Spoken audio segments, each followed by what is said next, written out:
My fellow citizens and residents, I address you this evening in my capacity as the Prime Minister of our beloved country. Over the past few days, the public has become aware of news reports that two of our economic citizens resident here in the Federation have been alleged to have defrauded state institutions in the People's Republic of China of US $100 million. They are unfounded allegations that the government of St. Kitts and Nevis has been harboring these individuals who are on the Interpol wanted list and have not cooperated with the Chinese government. There is the further baseless allegation that government officials were to be paid US $190,000 for protecting these individuals. In my capacity as the Prime Minister of this country, I wish to make it clear that I reject in the strongest terms the allegation that my government is harboring any fugitives in our country. I categorically deny as well the assertion that my government is somehow failing to cooperate with a request with any country as mandated by law. I state further that no evidence has been provided to law enforcement or otherwise that any public official has been offered or has received any money for the protection in this matter. These assertions are a malicious fabrication calculated to tarnish the hard-won reputation of our beloved country. Here, therefore, are the facts. The individuals concerned applied for and obtained St. Kitts and Nevis citizenship in September in 2013 during the tenure of the Denzil Douglas regime. On the 26th of May 2014, Interpol Washington issued what is known as a red notice for the two individuals in question.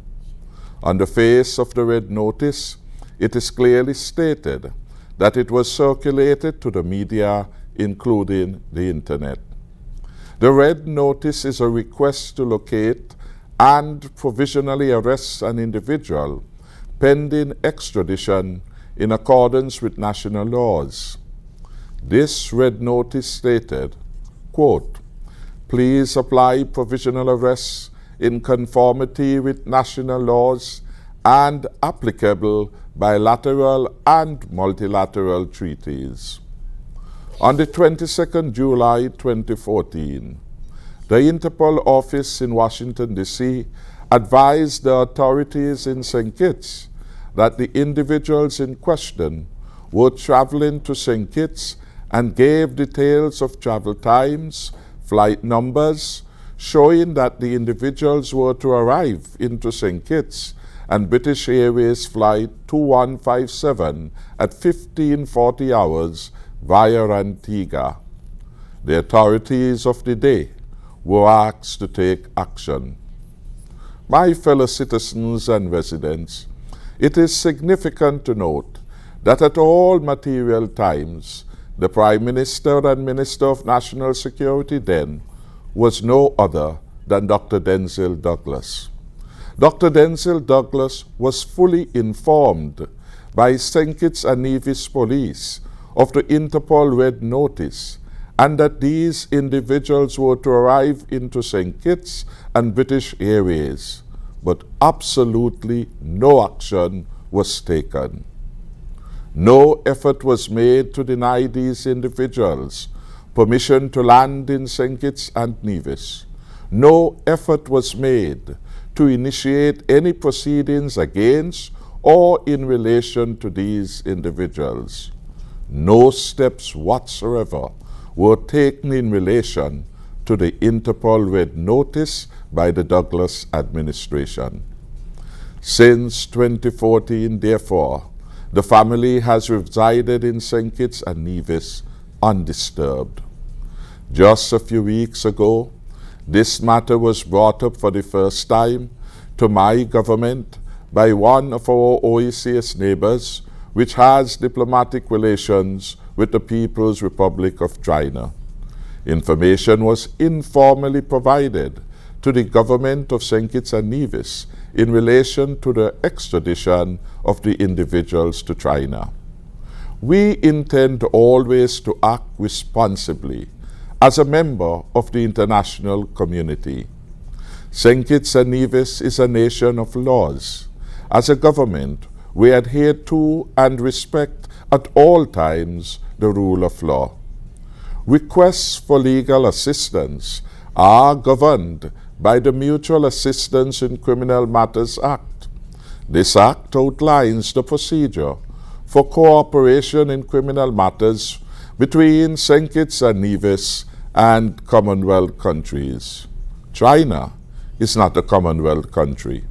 Assistance can only be provided to a country that is not a member of the Commonwealth if that country has concluded a specific agreement to this effect with St. Kitts and Nevis. For the record, there is no such agreement between St. Kitts and Nevis and China. Therefore, the extradition assistance that was being informally sought cannot be provided within the confines of St. Kitts and Nevis's law. I am advised by our legal team that they have examined all relevant laws, international conventions, bilateral and multilateral treaties applicable to St. Kitts and Nevis, and the clear legal position is that there is no basis for extraditing St. Kitts and Nevis citizens in this way. Our country is no stranger to extradition requests. We well remember the judicial processes that attended the extradition requests of Charles Littlenut Miller and Noel Zambo Heath, to name but two. Despite the serious allegations of criminality against these two citizens of St. Kitts and Nevis, the Denzil Douglas administration afforded those gentlemen due process as guaranteed to them under the laws of St. Kitts and Nevis. We cannot and will not simply allow our sovereignty and our laws to be trampled upon by permitting any nation to attempt to engage in forced rendition of any citizen of St. Kitts and Nevis from our shores. Each and every citizen of St. Kitts and Nevis is entitled to the full protection of the laws of St. Kitts and Nevis. They are entitled to that protection not some of the time or at the whim of any government. They are indeed entitled to that protection all, I repeat, all of the time. It is worthy of note that we are also aware through news reports that the government of the People's Republic of China has made allegations against several Chinese citizens now resident in the United Kingdom, the United States of America, Canada, New Zealand, and Australia. I am certain that those countries will insist that their national laws are respected in rendering any assistance to the Chinese authorities. This then is not unique to St. Kitts and Nevis. It is a feature of all mature democracies rooted in the rule of law. Notwithstanding the above facts, I wish to report to the nation that this matter is under active investigation by this government. As a responsible member of the international community, St. Kitts and Nevis will never become a safe haven for criminals under a Team Unity administration. I have stated repeatedly as Prime Minister that our Citizenship by Investment program is the platinum standard of the global industry. We cannot and we will not allow it to be abused by those bent on criminality. The dark days of this program under the Denzil Douglas-led regime are over.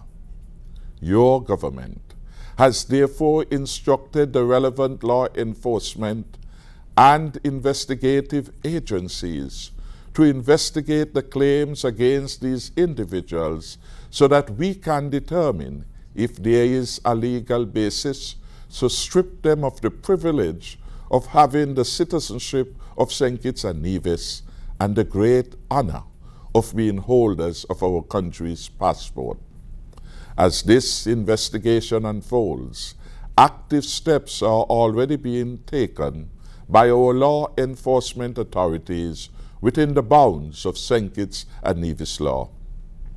We have heard and seen much of the baseless propaganda now being peddled locally, regionally, and internationally by the discredited Denzil Douglas and his opposition party.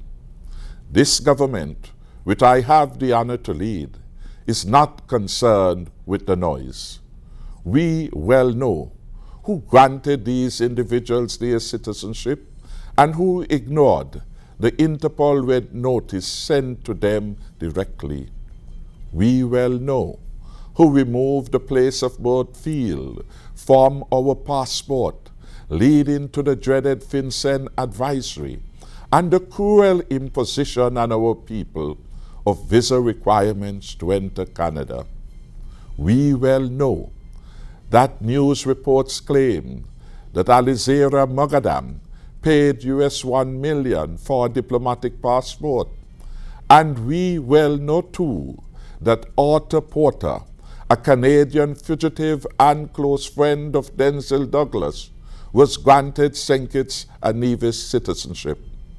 Dr. Denzil Douglas had the full confidence of Arthur Porter, so much so that he appointed him to be our honorary consul to the Bahamas. This, fellow citizens and residents, is the sordid legacy of Denzil Douglas that continues to plague our beloved country. It is a stain on our country's reputation which we should never forget. We must not now or ever allow those who have so tarnished our country's good name to now pontificate in this way and lecture my government, which has so assiduously taken steps to restore the good name and hard-won reputation of this land of St. Kitts and Nevis, which we cherish and we love so much.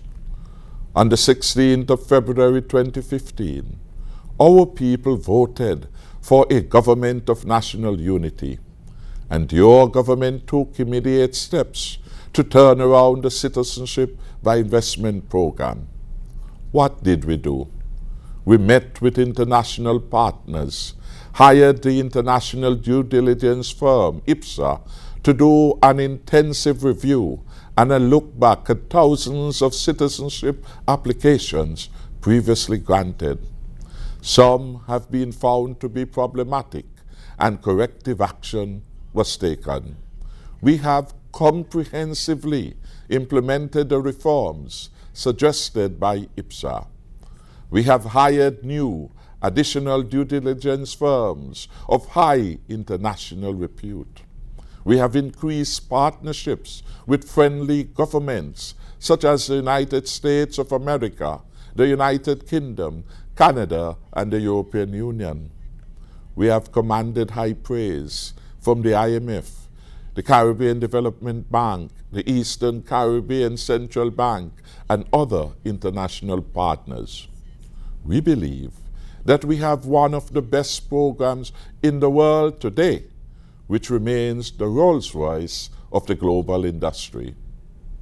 My beloved citizens, St. Kitts and Nevis guarantees to every citizen the protection afforded by law. We do so because we are a nation of laws and because we respect and hold sacrosanct the rule of law. However, St. Kitts and Nevis also recognizes that it is a responsible member of the international community and will not allow itself to be seen as a safe haven for criminals. All nations of the world can be assured of our fullest cooperation in the global fight against crime and criminality. But we must do so within the parameters of our national laws. Our legal processes have been fully engaged in relation to this matter, and my government shall continue to update you as further pertinent information comes to light. Your government is aware of the sacred trust that you, the people, have placed in us to manage and direct the affairs of our beloved country. It is a trust that I shall never betray. I will not join others in destroying the reputation and good name of St. Kitts and Nevis, so painstakingly restored by my government. And I will not be sidetracked by the constant torrent of negativity. This Team Unity government will continue to focus with laser-like precision on building our country where peace, progress, and prosperity are guaranteed to all. We are optimistic about the future. The good Lord has been good to us. He has been leading us forward in light and hope. May God continue to protect my beloved people and my beloved country. God bless you all. It is a pleasure to speak with you. Thank you.